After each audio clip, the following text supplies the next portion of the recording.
kita mendesain pekerjaan, ya, itu awalnya adalah spesialisasi, ya, spesialisasi. Jadi tugasnya itu spesial, ya. Spesial itu artinya apa?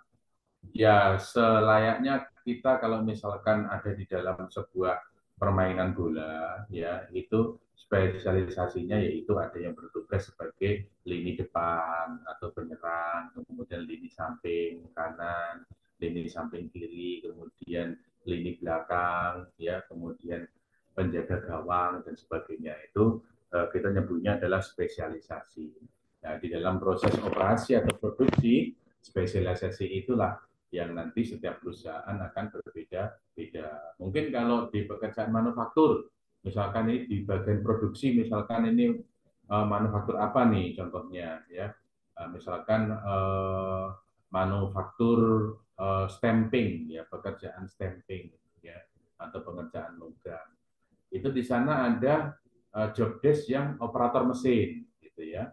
Ada job desk operator mesin, kemudian ada job desk apa lagi, quality control, ada job desk apa lagi, handling, ada job desk apa lagi untuk packing, ada job desk apa lagi untuk delivery dan sebagainya. Itu adalah contoh-contoh dari spesialisasi. Nah, setelah spesialisasi, enlargement, jadi diperluas itu pekerjaannya, ya, pekerjaannya diperluas, ya, sehingga dia itu akan semakin banyak yang dikuasai, ya. Kemudian ditingkatkan enrichment, ya, jadi ada peningkatan pekerjaan lagi yang nanti akan menunjang kemampuannya dia. Nah, setelah itu pemberdayaan, ya. Pemberdayaan itu artinya nanti disesuaikan, diberdayakan sesuai dengan kemampuannya tadi setelah sampai engagement. Nah, akhirnya tercapailah itu menjadi kelompok mandiri. Kelompok mandiri itu sebuah desain pekerjaan sudah bisa ditangani oleh small team kelompok tersebut, ya, karena semua job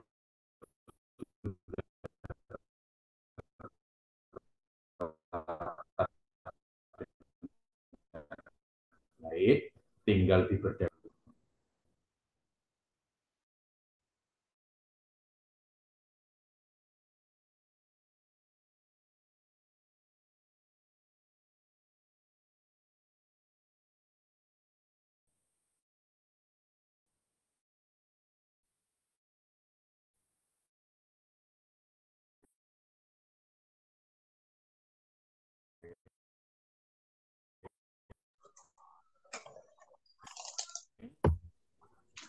Unsur kejiwaan, ya.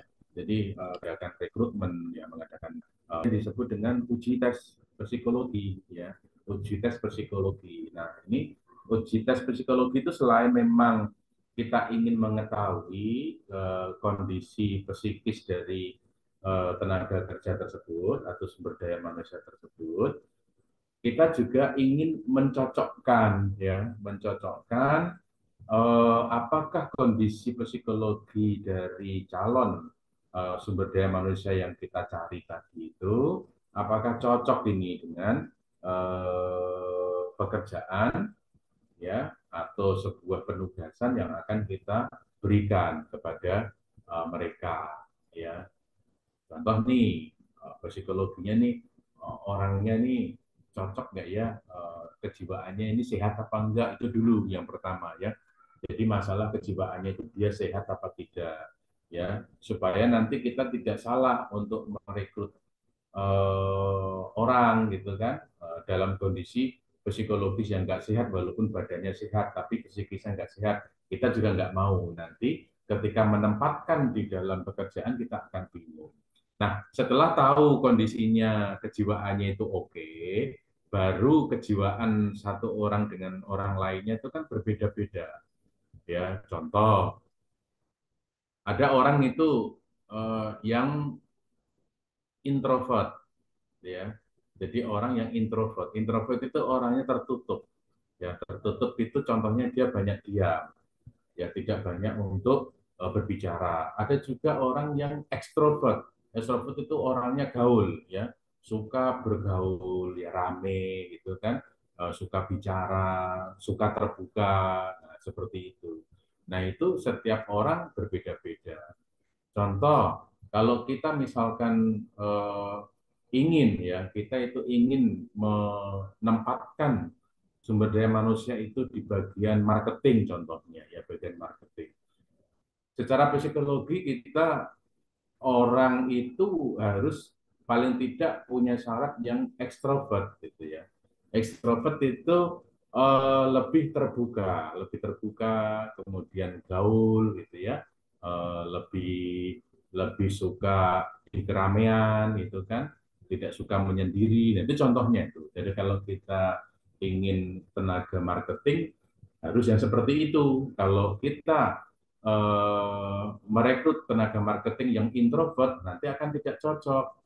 Yang orangnya itu pendiam, ya, kemudian nggak suka bergaul, tidak suka keramaian. Nah, itu kalau kita butuh seorang marketing, ya, pemasaran, mungkin nggak cocok gitu, seperti itu, ya. Eh, Sampai di sini masih didengar dengan jelas suara saya? Masih, Oke, Pak. Pak. Oke, oke.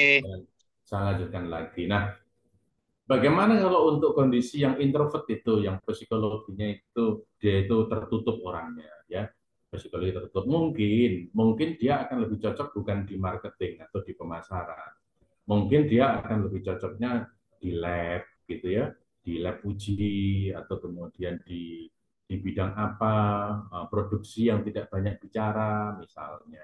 Nah, itu seperti itu. Kenapa? Eh, Strategi SDM itu memerlukan pertimbangan unsur kejiwaan, seperti itu, ya, itu yang pertama. Kemudian studi Hawthorne, jadi memperkenalkan manfaat ilmu jiwa di tempat kerja. Nah, psikologi ini ada yang dipelajari khusus, ya, jadi psikologi industri. Jadi kalau nanti Anda ingin lebih dalam lagi mengenai psikologi, bahkan psikologi ini juga ada disiplin ilmunya sendiri, ya, ada jurusannya sendiri, ya. Tetapi di dalam manajemen ada itu yang khusus, yaitu psikologi industri. Jadi yang akan mempelajari kondisi psikologi atau kejiwaan. Nah, itu seperti itu. Nah, itu penting, ya. Penting karena kita bicara ini membicarakan manusia, bukan membicarakan mesin. Kalau membicarakan mesin, mungkin 100 mesin caranya sama, ya, menghidupkannya sama, jalaninya sama, gitu ya. Tapi kalau orang, 100 orang, oh itu setiap orang itu kepalanya isinya berbeda-beda, pemikirannya pun berbeda-beda. Jadi kalau kita mengarahkan mereka pun akan berbeda-beda pula dalam penangkapan. Seperti itu. Kemudian yang berikutnya, studi Heckman dan Oldham itu mengemukakan bahwa desain pekerjaan itu mencakup apa aja. Yang cakupan pertama yaitu variasi keahlian. Ya, variasi keahlian. Yang kedua, identitas pekerjaan. Kemudian yang ketiga, pentingnya pekerjaan. Kemudian yang keempat, otonomi. Kemudian yang kelima, umpan balik. Ya, variasi keahlian. Jadi di dalam pekerjaan itu kita tidak bisa hanya membutuhkan satu keahlian saja. Itu tidak bisa. Jadi harus ada variasinya, keahlian masing-masing. Seperti tadi itu, di dalam manajemen operasi kita harus punya, contoh nih, harus punya keahlian untuk mengoperasikan mesin. Pengoperasian mesin pun bermacam-macam. Ada mesin, contoh nih kalau di pekerjaan logam, ya, ada mesin stamping, ada mesin bubut, ada mesin bor, ada mesin scrap, ada yang lain-lain. Jadi itu semuanya perlu keahlian yang berbeda-beda. Jadi semuanya perlu keahlian yang berbeda-beda, tidak sama, ya, keahliannya tidak sama. Jadi berbeda-beda. Itu variasi keahlian, ya. Dan dibutuhkan itu. Jadi memang kita harus punya semua variasi keahlian yang dibutuhkan di dalam manajemen operasi. Kemudian identitas pekerjaan. Ya, semua pekerjaan harus diidentifikasi karena nantinya akan dibuatkan job description setiap jenis pekerjaan. Kemudian ada pandangan pentingnya pekerjaan. Jadi harus ditekankan kepada sumber daya manusia itu bahwa pekerjaan itu penting, nah, seperti itu ya. Ini untuk unsur kejiwaan ya. Jadi pekerjaan itu penting gitu karena kalau nggak penting maka mereka akan mengabaikan pekerjaan itu ya. Kemudian yang keempat, berikan otonomi. Jadi orang itu cenderungnya tidak mau didikte ya. Orang itu kejiwaannya itu cenderungnya tidak mau didikte. Dia itu ingin menjalankan dengan kemauannya dia sendiri. Ya, jadi salah satunya untuk menetralisir bahwa kita harus memanage mereka. Salah satunya kita juga harus memberikan otonomi, ya, memberikan otonomi itu kita memberikan kepercayaan, pendelegasian bahwa pekerjaan itu enggak selalu kita awasi. Jadi pekerjaan itu kita berikan kepercayaan kepada mereka. Tolong ini pekerjaan dibereskan, ya dibereskan, tanggung jawabnya di kamu sehingga dia nanti punya otonomi itu untuk melaksanakan pekerjaan tersebut dengan tanpa pengawasan dari kita. Sebenarnya seperti itu otonomi. Dan kemudian yang berikutnya umpan balik. Artinya apa? Setiap kali pekerjaan itu mereka harus memberikan laporan, memberikan umpan balik, memberikan feedback. Ya. Jadi ini harus ditanamkan semuanya ke sumber daya manusia, ya, terutama untuk kondisi psikisnya supaya dia paham betul bahwa pekerjaannya dia itu harus dipertanggungjawabkan. Itu seperti itu. Ya. Nah, ini kalau kita buat bagan ya. Jadi kalau kita buat bagan itu dari mulai teknik desain pekerjaan itu tekniknya ada rekayasa, ya apa aja tuh ada spesialisasi, ada analisis aktivitas, ada psikologi pekerjaan, ada lingkungan kerja, kemudian ada teknik tingkah laku atau perilaku, ya perilaku dengan cara apa aja tuh biasanya itu rotasi pekerjaan. Jadi rotasi pekerjaan itu kita memutar-mutar itu bagian mereka tuh. Contoh nih periode 6 bulan sekarang ada di bagian A, 6 bulan berikutnya ada di bagian B, 6 bulan berikutnya di bagian C dan lain-lain. Kemudian perluasan pekerjaan. Jadi pekerjaannya itu jangan monoton itu saja. Mereka nanti akan timbul kebosanan, ya. Jadi akan timbul kebosanan. Jadi pekerjaannya pun harus diperluas, ya ditambah ceritanya itu, ditambah lagi pekerjaannya. Yaitu namanya perluasan pekerjaan. Nah, kemudian pengkayaan pekerjaan. Jadi kalau tadi perluasan itu memperbanyak ya jenis pekerjaannya. Kalau pengkayaan itu lebih meningkat ya, lebih ditingkatkan lagi pekerjaannya. Pengkayaan pekerjaan namanya. Jadi pekerjaan A supaya nanti dia kualitasnya lebih meningkat lagi. Nah, itu pengkayaan pekerjaan. Kemudian desain ulang pekerjaan. Jadi pekerjaannya direncanakan ulang lagi. Jadi dibuat ini lagi, dibuat apa namanya, didesain lagi untuk pekerjaan yang dilakukan. Kemudian partisipasi. Partisipasi itu artinya melibatkan mereka ya di dalam sebuah pekerjaan itu.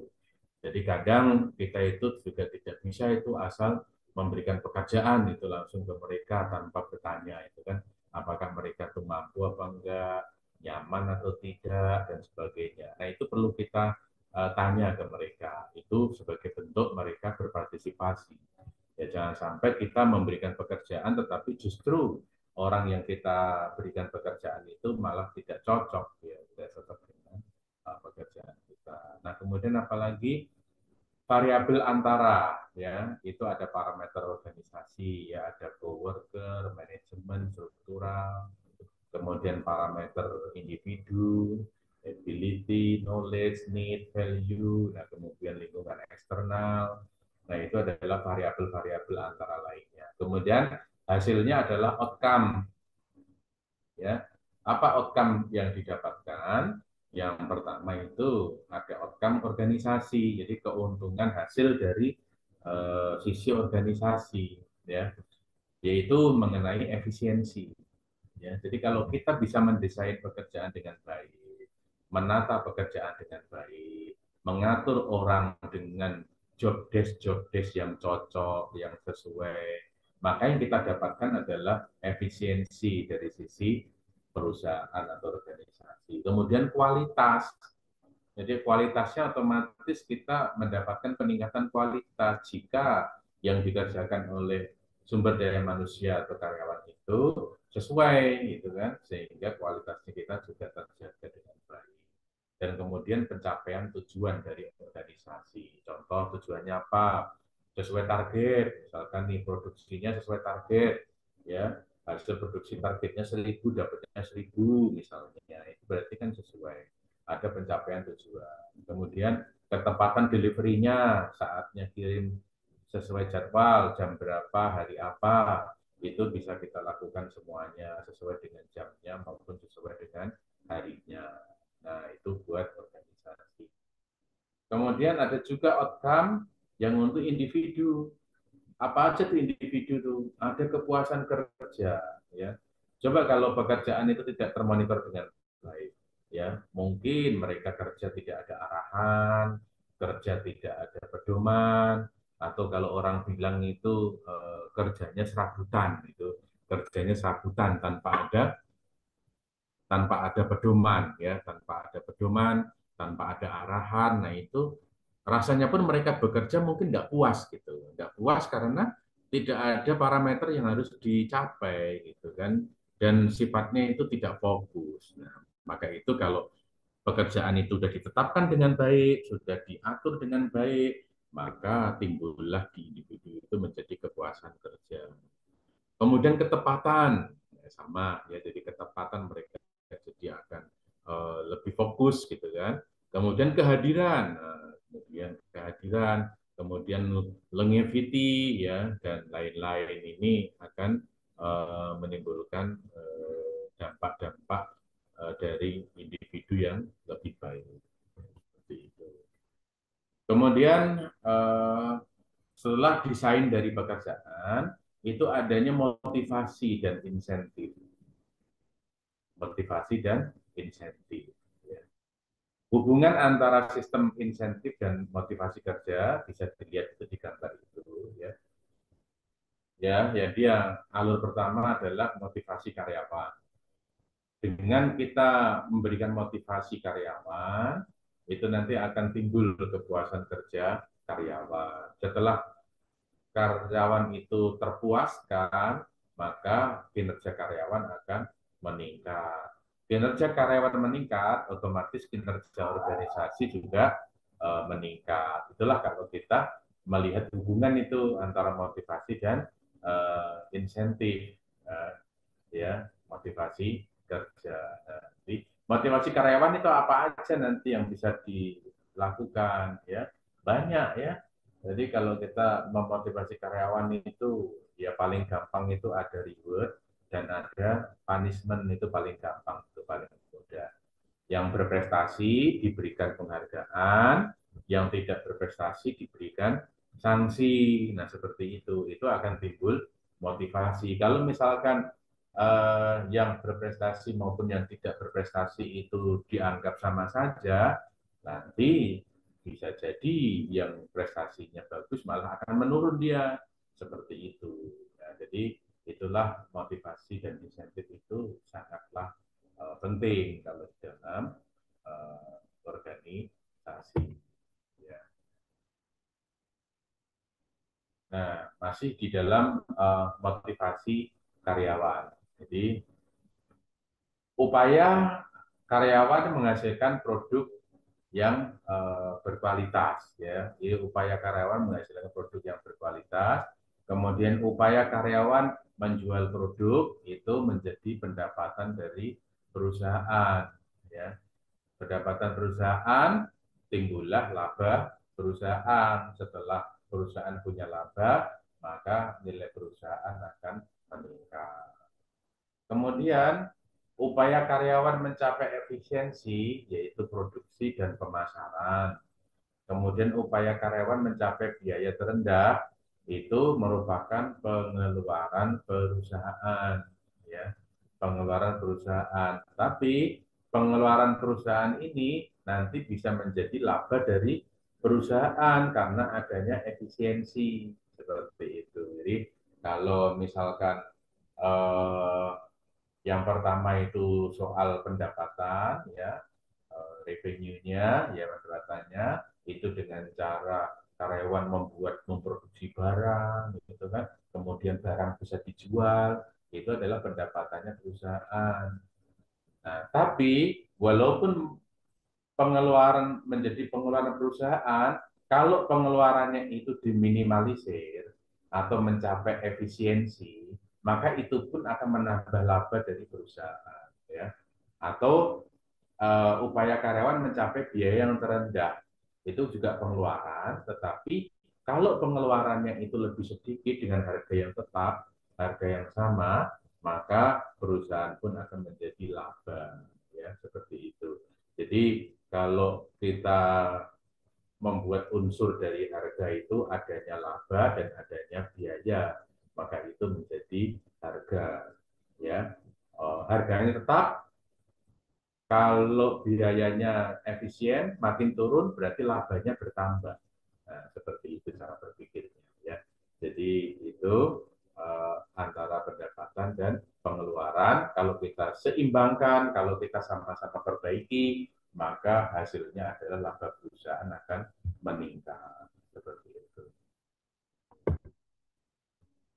Ada beberapa teori-teori motivasi yang yang bisa nanti Anda pelajari, ya. Jadi beberapa teori motivasi. Yang pertama teorinya Hawthorne, ya. Itu teori untuk memberikan perhatian ini terhadap karyawan, ya. Jadi teori untuk memperhatikan karyawan. Kemudian yang kedua ada teorinya Maslow, ya. Ada teorinya Maslow. Ini tentang apa? Bicaranya soal hierarki kebutuhan, ya. Bahwa manusia itu punya level kebutuhan. Itu teorinya Maslow, ya. Jadi ada, ya, hierarki kebutuhan. Jadi awalnya itu urusan perut, gitu, ya. Jadi harus harus mulai kebutuhan manusia itu makan minum, gitu, ya, sampai kebutuhan yang tertinggi, yaitu hierarki kebutuhan. Jadi dari Maslow salah satunya. Nah, ini yang paling mendasar itu yang Maslow itu. Jadi contoh itu bagaimana orang itu akan bersemangat untuk bekerja itu jika perutnya kosong, gitu, ya, nggak minum kehausan. Nah, itu orang kebutuhan dasar itu. Bagaimana mau semangat kerja kalau perutnya lapar, gitu, kan, haus, gitu, kan. Nah, seperti itu hierarki kebutuhannya si teorinya Maslow. Kemudian teori Herzberg, ya, itu bicara soal kepuasan dan ketidakpuasan karyawan. Jadi karyawan itu sudah bicara antara puas atau tidak puas. Kemudian ada teori McGregor, itu ada teori X, ada teori Z, ya, dan ada teori Z. Kemudian ada teori pengharapan, ya. Harapan itu penghargaan atas kinerja dari karyawan. Jadi kalau misalkan orang itu dijanjiin, karyawan dijanjiin, ini nanti kalau kalian ini nih, kalian kerjanya bagus, dalam 2 tahun nanti kita belikan rumah misalnya, ya. Jadi atau 2 tahun berprestasi nanti dapat motor, ya, motor, gitu, kan, misalnya. Itu ada teori pengharapan di sana. Oh ya, ya, saya akan kerja dengan rajin, dengan bagus, gitu, kan, karena nanti akan dapat hadiah, misalnya seperti itu, ya. Kemudian teori ekuitas, ya, ini adalah pemberian kompensasi sesuai kinerja, ya, kompensasinya, ya. Jadi kalau misalkan gaji gaji itu ya jangan disamarata sama rasa. Gaji itu juga dipertimbangkan dengan kinerja. Oh, yang kinerjanya bagus diberikan bonus, gitu, misalnya, ya. Yang nggak pernah telat diberikan bonus, ya. Yang rajin terus diberikan bonus dan sebagainya. Kemudian teori pemaksaan, nah, dalam hal ini pemaksaan positif ya. Positif itu apa? Imbalan penghargaan untuk kinerja yang tinggi, dan negatifnya adalah penalti untuk kinerja yang buruk. Ini yang tadi yang saya sebut di awal, itu adalah paling mudahnya itu adalah reward and punishment ya. Yang berprestasi dihargai, diberikan penghargaan, diberikan hadiah, diberikan bonus. Yang tidak berprestasi diberikan sanksi gitu kan. Diberikan sanksi juga nggak boleh dibiarkan gitu, karena nanti kalau dibiarkan nanti dia tidak termotivasi lagi, begini juga dibiarkan saja seperti itu ya. Itu adalah teori-teori motivasi. Nah, ini ada penelitian dari Hawthorne ya. Hawthorne itu dia itu melakukan penelitian ya, melakukan sebuah penelitian, coba-coba ya, coba mencoba dengan beberapa kondisi ya, beberapa kondisi dari apa namanya ruangan ya. Jadi percobaan yang pertama itu meningkatkan penerangan bagi karyawan. Jadi maksudnya ruangan itu dibuat lebih terang ya, ruangan dibuat lebih terang, jadi nggak redup gitu ya, jadi pencahayaannya nggak remang-remang gitu kan. Jadi terang. Kemudian yang kondisi kedua, mengkondisikan ruangan itu kurang penerangannya, jadi gelap. Jadi lampunya dikurangi, jadi remang-remang, gelap gitu kan. Nah, dari hasil coba-coba itu, yang penerangannya itu ditambah, ya penerangan ditambah, itu produktivitas jadi meningkat. Kemudian yang penerangannya dikurangi, produktivitas meningkat pula, gitu kan. Nah, kemudian kesimpulannya apa? Penyesuaian apapun yang dilakukan untuk memberi perhatian terhadap karyawan, ya apapun yang dilakukan untuk memberikan perhatian terhadap karyawan, itu produktivitasnya akan meningkat. Jadi artinya apa? Karyawan itu menjadi lebih termotivasi apabila mereka diberi kesempatan untuk berpartisipasi. Jadi contoh, kita harus berbicara ke mereka juga, karyawan, ya, kalau ini ruangan ini kita bikin agak redup bagaimana nih? Kira-kira kalian oke apa enggak? Oke Pak, gitu kan? Oke, gitu kan? Nah, kemudian ada kelompok yang satunya lagi, karyawan, kalau ini ruangan kita bikin apa eh, lebih gelap atau cahayanya dikurangi, kira-kira oke enggak? Enggak oke Pak, karena saya tidak bisa melihat itu kalau cahayanya kurang terang. Saya harus yang terang. Nah, berarti artinya mereka ada dua kondisi itu.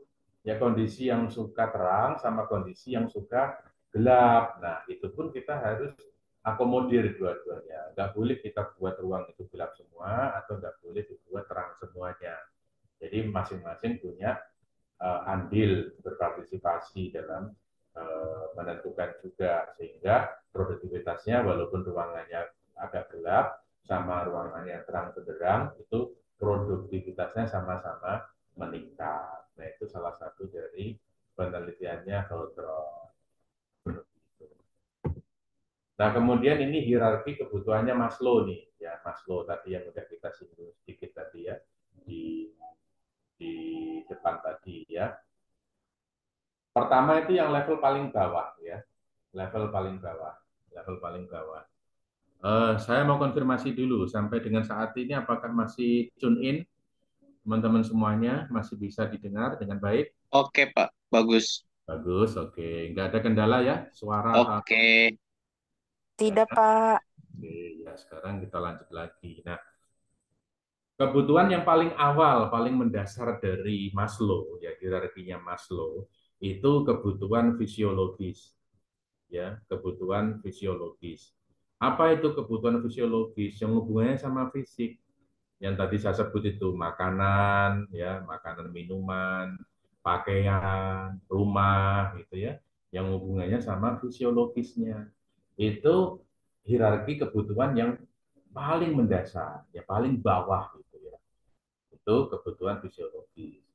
Kemudian meningkat lagi kebutuhan yang di tangga yang kedua naik ya, itu adalah kebutuhan rasa aman ya, rasa aman. Jadi keamanan pekerjaan, kondisi kerja yang aman, nah seperti itu ya. Itu hierarki yang kedua. Kemudian yang ketiga yaitu kebutuhan sosial. Jadi interaksi sosial diterima oleh orang lain, pergaulan ya. Itu eksistensinya diakui. Nah, itu adalah kebutuhan bersosialisasi. Kemudian yang keempat naik lagi tuh kebutuhan akan penghargaan ya. Ya, jadi kebutuhan penghargaan. Yaitu apa? Dihormati ya. Ya, kemudian terhormat itu kan prestisius, pengakuan, kekuasaan, yaitu level yang keempat. Nah, kemudian yang paling puncak yaitu aktualisasi diri ya. Aktualisasi diri. Apa itu aktualisasi diri? Memaksimalkan potensi ya. Contoh nih kalau kita ikuti contoh dari hierarki Maslow ini dari kebutuhan paling bawah ya. Orang itu kadang hanya dengan kita kasih makan, kasih minum ya, dengan mereka perutnya kenyang ya, itu sudah senang ya. Jadi sudah senang itu dengan kebutuhan fisiologis. Ya, mereka motivasinya akan tinggi. Ya, diberikan pakaian atau bisa membeli pakaian, bisa memberi rumah, ya, kendaraan. Nah, itu cukup di situ. Tapi ada juga nih yang peningkatan levelnya, yaitu rasa aman. Jadi mereka itu walaupun perutnya kenyang, ya, minum terjamin, makan terjamin, pakaian sandang juga terjamin. Tapi kalau di pekerjaannya itu dia itu nggak aman, ya, nggak aman itu pekerjaannya. Misalnya nih ya, kondisi pekerjaan yang berbahaya di lingkungannya, atau nggak aman dalam arti ada intimidasi misalnya, ya, dia ada intimidasi dan lain-lain. Itu mereka juga nggak termotivasi jadinya, gitu kan? Karena level yang kedua itu pekerjaan saya juga harus kondisinya aman, saya kerja yang aman. Nah, kemudian naik lagi tuh, selain pekerjaan aman, dia juga harus bisa bersosialisasi tuh dengan teman-temannya, dengan orang lain seperti itu. Jadi dia akan merasa puas. Itu kalau kebutuhan sosialnya juga terjamin ya, berinteraksi ya, bermedia sosial dan lain-lain. Itu interaksi sosial dan diterima oleh orang lain.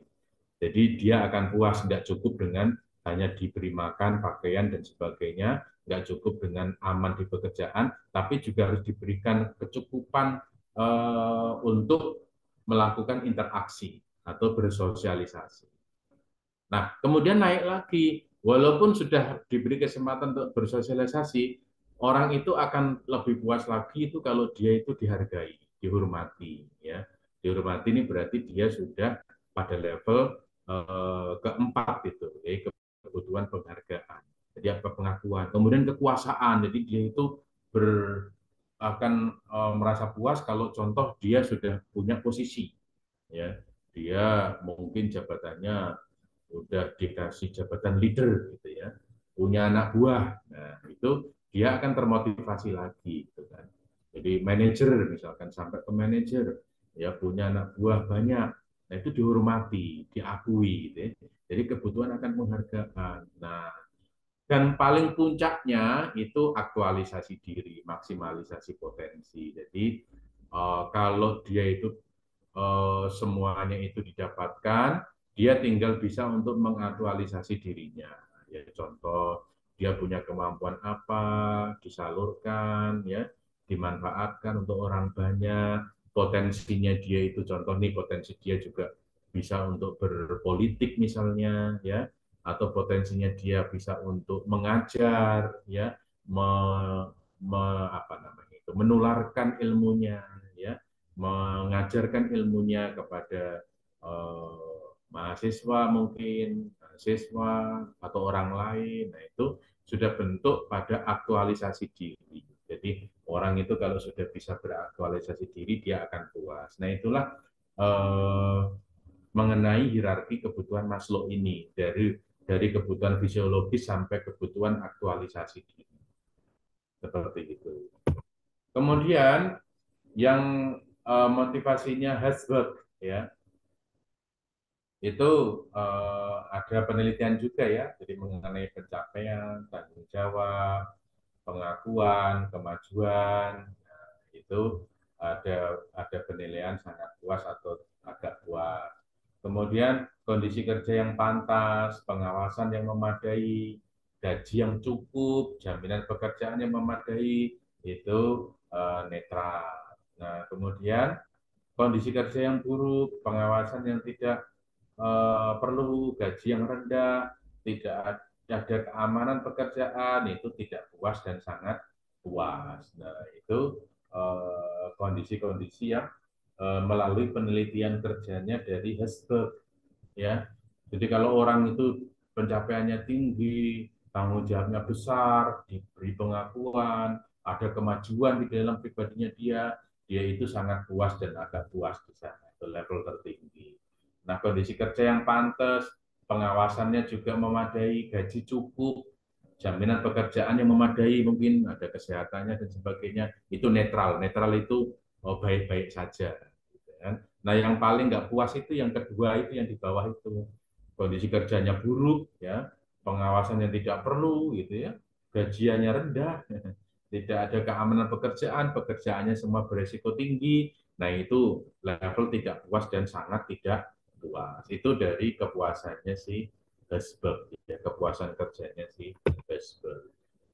Nah, kemudian teori X dan Z-nya McGregor, ya. Teori X dan teori Z itu Anda bisa lihat itu di materi, yaitu pandangan pengawas terhadap karyawan, kemudian yang kanan itu implikasinya. Jadi teori X, karyawan itu tidak menyukai kerja dan tanggung jawab pekerjaan, berusaha menghindar jika mungkin. Nah, itu pandangan terhadap karyawan. Pengawas ya, pengawas ini kita sebutlah atasan. Ya, kita sebut atasan. Kalau kita sebagai atasan itu memandang karyawan itu tidak suka tanggung jawab, ya, berusaha menghindar itu jika mungkin, ya, kita pandangannya terhadap karyawan, ya. Implikasinya apa? Pengawas tidak mendelegasikan tanggung jawab. Nah, implikasinya itu teori X. Jadi bos atau manajer lah nyebutnya, manajer, supervisor atau apalah pimpinan atau leader itu nggak mendelegasikan tanggung jawabnya. Jadi semua tanggung jawab dipegang sendiri. Karena apa? Dia nggak percaya bahwa karyawan itu bisa diberikan tanggung jawab. Tahunya karyawan itu pokoknya sukanya menghindar aja kalau dikasih tanggung jawab. Nah, seperti itu. Tapi kalau teori Z, karyawan berkemauan untuk bekerja dan memilih tanggung jawab pekerjaan yang lebih besar. Jadi manajer itu dia menganggap bahwa karyawan itu punya tuh kemampuan untuk bekerja dan tanggung jawab memilih tanggung jawab pekerjaan yang lebih besar juga. Itu pandangannya teori X. Jadi manajer yang teori X. Jadi dia percaya bahwa karyawan itu bisa. Sehingga apa implikasinya? Pengawas atau supervisor atau manajer itu mendelegasikan tanggung jawabnya yang akan memuaskan dan memotivasi karyawan. Jadi karyawan sekali lagi seperti yang saya sudah sampaikan di depan, karyawan itu termotivasi salah satunya karena dia diberikan tanggung jawab lebih. Ya, jadi bukan pekerjaan yang monoton. Kalau monoton itu dia nanti sekiranya dianggap sebagai robot karena pekerjaannya hanya itu aja. Tapi kalau diberikan tanggung jawab, ya itu mereka akan termotivasi. Itu teori Z, ya. Teori Z, karyawan akan lebih puas jika mereka terlibat dalam pengambilan keputusan, sehingga mereka akan lebih termotivasi. Jadi, teori Z ini mengutamakan kepada partisipasi. Jadi kalau Anda misalkan menjadi manajer produksi, misalnya, manajer produksi, kadang apa-apa yang Anda akan putuskan itu perlu kita bicarakan dengan mereka, ya, perlu kita bicarakan dengan karyawan. Walaupun sebenarnya otoritas itu ada di Anda sebagai manajer, walaupun ya, walaupun otoritas itu ada di Anda sebagai manajer, tetapi dalam teori Z ini pentingnya partisipasi sehingga apa? Mereka karyawan itu akan merasa bahwa mereka menjalankan salah satunya keputusan dari mereka sendiri, seperti itu. Jadi secara psikologis dia itu menganggap bahwa keputusan itu adalah keputusan yang dia sarankan juga seperti itu. Itu tingginya manfaat dari nilai partisipasi seperti itu. Jadi membuat mereka ada di dalam sebuah keputusan. Nah, seperti itu. Jadi teori X, teori Y, teori Z. Ya, jadi kalau kita sebut yang level yang paling bagus ya teori Z-nya itu ketika kita membuat mereka untuk berpartisipasi di dalam sebuah keputusan itu. Oke. Sampai di sini clear ya? Oke, Pak. Oke, ya, oke, kita lanjutkan lagi. Nah, teori lainnya ya, jadi ada teori pengharapan ya, yaitu usaha karyawan dipengaruhi oleh hasil yang diharapkan atau penghargaan atas usaha tersebut. Kemudian teori ekuitas, yaitu kompensasi haruslah adil. Jadi sesuai dengan proporsi kontribusi setiap karyawan. Teori ekuitas itu hubungan sama kompensasi. Ya. Jadi kalau tadi saya ulangi lagi bahwa teori ekuitas itu adalah nilai sebuah kinerja yang dikompensasikan dan sampai semua itu disamaratakan. Kalau disamaratakan nanti yang berkinerja lebih baik akan down, akan turun. Nah, itu teori ekuitas. Kemudian yang terakhir teori pemaksaan. Jadi pemaksaan itu dapat mengendalikan perilaku. Ya. Itu pemaksaan yang positif memberikan imbalan penghargaan untuk karyawan dengan kinerja baik. Pemaksaan negatifnya mendorong karyawan untuk berperilaku menghindari akibat yang tidak diinginkan. Ini sering kita sebutnya adalah reward and punishment, yaitu hadiah, penghargaan, ya, dan hukuman. Gitu ya. Jadi yang berkinerja baik diberikan hadiah, diberikan reward, gitu kan. Yang berkinerja buruk diberikan sanksi atau punishment. Ya, seperti itu. Apakah nilai poinnya dikurangi, ataukah nanti tidak masuk ke dalam nominasi untuk promosi. Nah, seperti itu. Jadi contoh itu reward dan punishment. Kemudian berikutnya kita juga membahas mengenai ergonomi dan metode kerja. Ergonomi itu apa sih? Hubungan yang baik antara manusia ya atau pekerja itu dengan mesin alat kerja. Itu ergonomi ya. Karena apa? Kalau ergonomi itu hubungannya sama bagaimana cara badan kita ini bekerja. Ya, contoh nih, ergonomi itu bagaimana kondisi badan kita itu bekerja dengan nyaman. Ya, ya, jadi apa nih? Contoh, mengangkat bebannya yang supaya tidak membuat cedera itu seperti apa? Itu ergonomi. Ya. Orang itu kalau berdiri dengan nyaman itu posisinya seperti apa? Kalau ngangkat barang itu posisinya harus seperti apa? Itu disebut dengan ergonomi. Kemudian yang berikutnya lingkungan kerja. Lingkungan fisik tempat karyawan bekerja mempengaruhi kinerja, keamanan, dan mutu kehidupan kerja. Contoh nih, kalau lingkungan kerjanya nyaman, ya nyaman artinya tidak ada polusi misalnya, ya tidak ada debu atau tidak panas, yang kira-kira itu membuat kondisi pekerjaan itu menjadi tidak nyaman, itu pasti kinerjanya akan lebih meningkat. Contoh saja nih, lingkungan pekerjaan yang kumuh, ya, yang panas, yang berantakan, gitu ya, itu akan beda dengan lingkungan kerja yang bersih, ya, kemudian nyaman, gitu ya, yang nyaman untuk pekerja-pekerja untuk melakukan aktivitasnya. Itu juga harus diperhatikan. Kemudian faktor-faktor lingkungan. Apa aja tuh faktor lingkungannya? Ada pencahayaan, suara, getaran, mutu udara, ya faktor yang dapat dikendalikan oleh organisasi itu bisa dilakukan. Dan sampai pencahayaannya itu kurang, ya atau berlebihan, gitu. Kalau pencahayaannya berlebihan bisa menaikkan suhu, gitu kan, dan radiasi. Nah, kalau pencahayaannya kurang, nanti bisa tidak bisa pencahayaan oleh mata dengan baik, gitu kan. Suara bising, ya. Suara bising. Nah, itu kalau misalkan memang pekerjaannya di suara bising, harus dilengkapi dengan ear plug, gitu ya, Jadi untuk penutup telinga, getaran juga tuh ya, eh, polusi ya, mutu udaranya dan sebagainya. Kemudian penyesuaian respon operator terhadap mesin mesti dilakukan untuk memberikan pengendalian yang diperlukan. Jadi adanya penyesuaian-penyesuaian. Oke. Analisis metode kerja. Bagaimana suatu tugas itu dilaksanakan. Ya.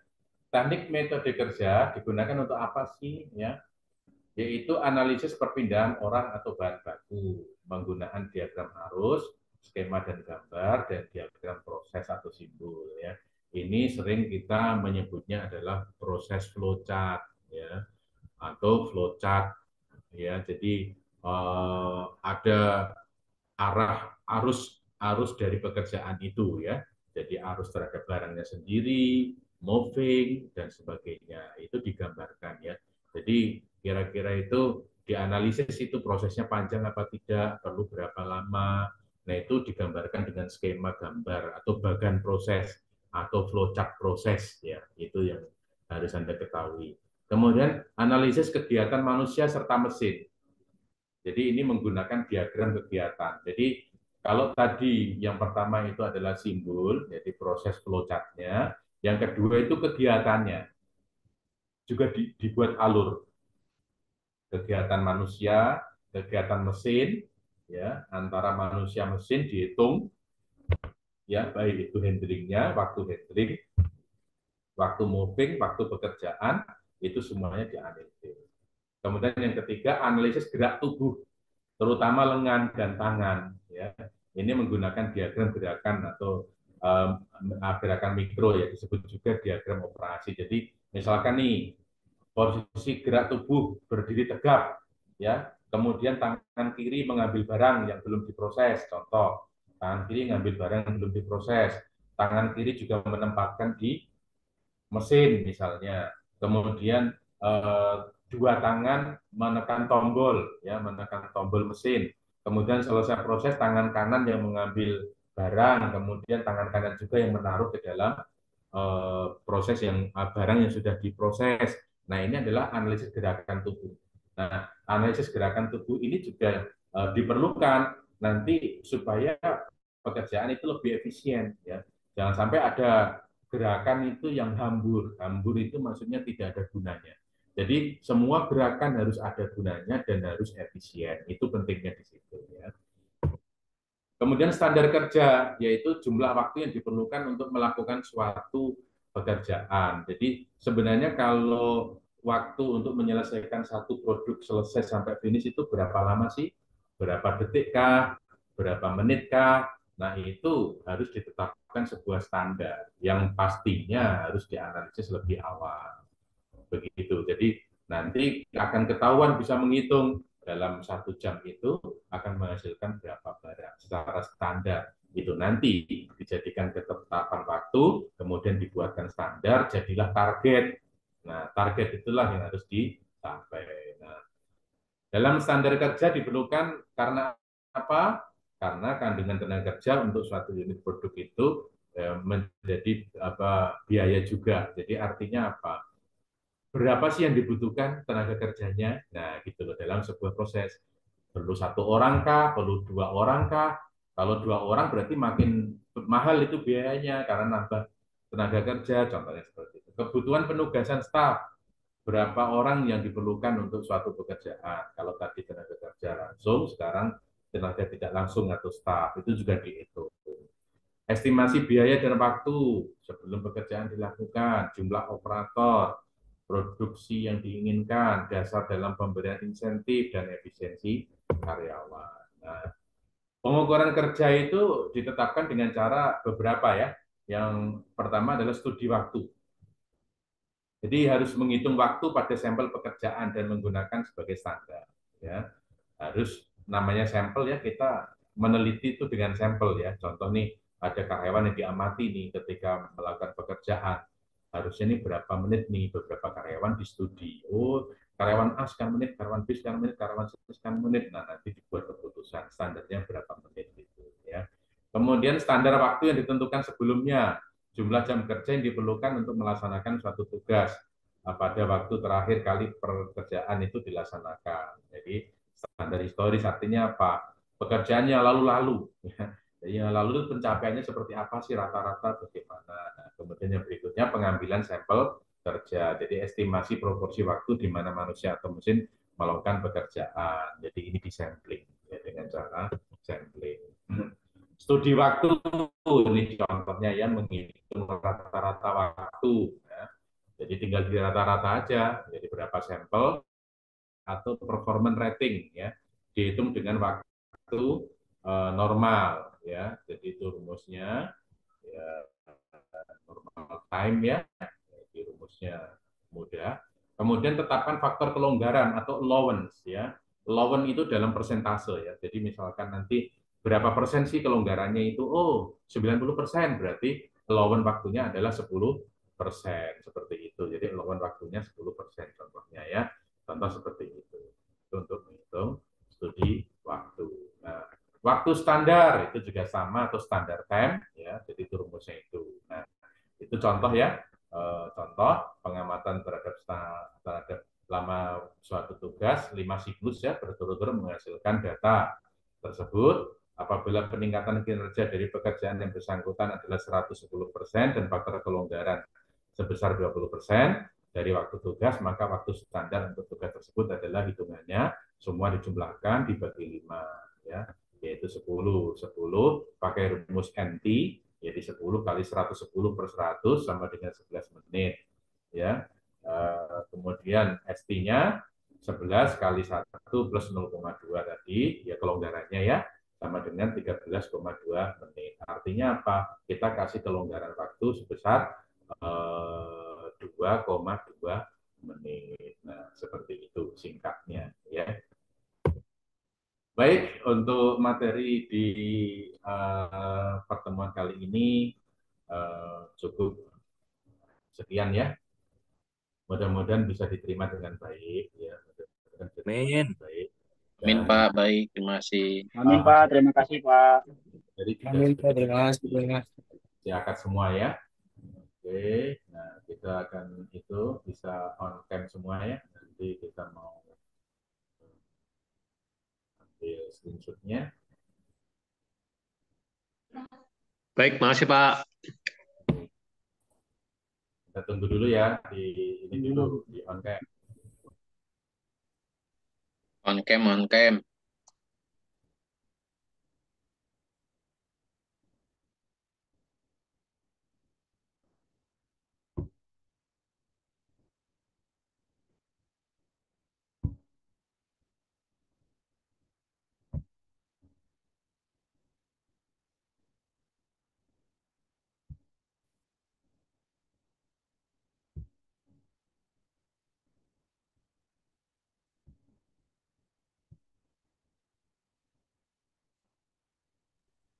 Action.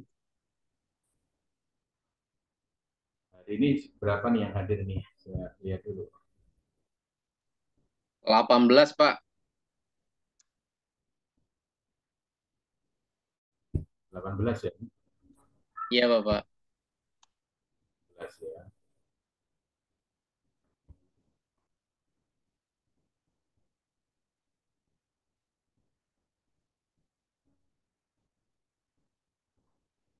Nah, tunggu sebentar ya.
Dosennya keluar sepertinya.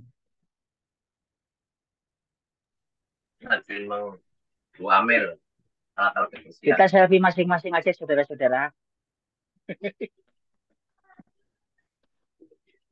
Di, aja pada hilang kabel sih. Riben oh ya. Sejak saya lah. Aja kelalen sing pengen ikut gabung acara kumpul-kumpul ya. Menjelang akhir tahun.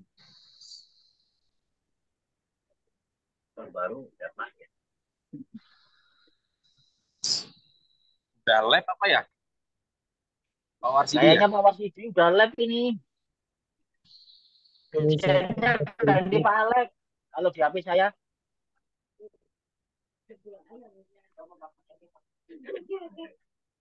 Oh, ada yang pakai peci juga aman saya berarti. Ada temannya. Pak Irwan. Mic merah. Kamjai. Bagaimana kabarnya?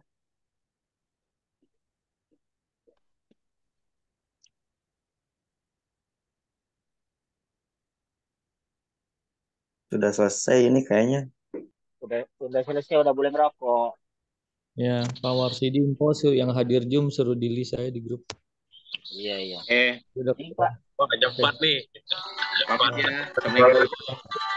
Pak Heri Mukarro makin tebel aja itu. Udah dulu. Assalamualaikum. Salam.